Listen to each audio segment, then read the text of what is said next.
ನಮಸ್ಕಾರ ವೀಕ್ಷಕರೇ, ನಮ್ಮ ಯೂಟ್ಯೂಬ್ ಚಾನಲ್ಗೆ ಸ್ವಾಗತ. ಬನ್ನಿ ಚಿಕನ್ ಸಾಂಬಾರು ಹೇಗೆ ಮಾಡೋದು ಅಂತ ನೋಡ್ಕೊಳ್ಳೋಣ. ಬನ್ನಿ ವೀಕ್ಷಕರೇ, ಕುಕ್ಕರ್ ಇಟ್ಕೊಂಡಿದ್ದೀನಿ. 4 ಸ್ಪೂನ್ ಎಣ್ಣೆ ಹಾಕಿದ್ದೀನಿ. ಕಾದಿರೋ ಎಣ್ಣೆಗೆ 1 ಗಡ್ಡೆ ಜವಾರಿ ಬೆಳ್ಳುಳ್ಳಿ ಫ್ರೈ ಆಗಿದೆ. ಅರ್ಧ kg ಚಿಕನ್ ತೊಗೊಂಡಿದ್ದೀನಿ. ಚಿಕನ್ ಹಾಕ್ತಾಯಿದ್ದೀನಿ. ಚೆನ್ನಾಗಿ ಕಲಸಿ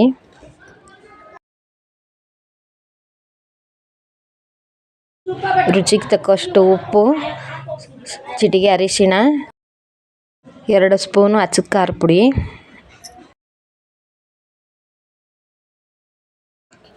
ಚೆನ್ನಾಗಿ ಕಲಸಿ 5 ನಿಮಿಷ ಫ್ರೈ ಮಾಡಿ ಸ್ವಲ್ಪ ನೀರು ಹಾಕಿ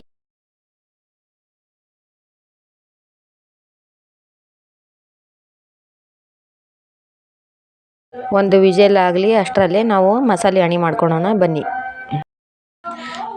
ಈರುಳ್ಳಿ, ಸ್ವಲ್ಪ ಕೊತ್ತಂಬರಿ, ಸ್ವಲ್ಪ ಶುಂಠಿ, ಸ್ವಲ್ಪ ಬೆಳ್ಳುಳ್ಳಿ ಪೇಸ್ಟು, 2 ಲವಂಗ, 2 ಮೆಣಸು, 2 ಟೊಮೊಟೊ, ಸ್ವಲ್ಪ ಕೊಬ್ಬರಿ,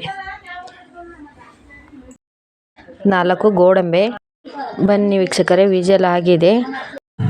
ಈಗ ಚಿಕನ್ ಬೆಂದಿದೆ. ಇವಾಗ ಮಸಾಲೆ ಹಾಕ್ತಾಯಿದ್ದೀನಿ. ಬನ್ನಿ ವೀಕ್ಷಕರೇ, ಚೆನ್ನಾಗಿ ಕಲಿಸ್ಕೊಳ್ಳೋಣ. ಮಸಾಲೆ ಹಾಕಿ ನಮಗೆ ಯಾವ್ದು ಹದಕ್ಕೆ ಬೇಕೋ ಅಷ್ಟು ನೀರು ಹಾಕ್ಕೊಂಡು 10 ನಿಮಿಷ ಕುದಿಯಲು ಬಿಡೋಣ.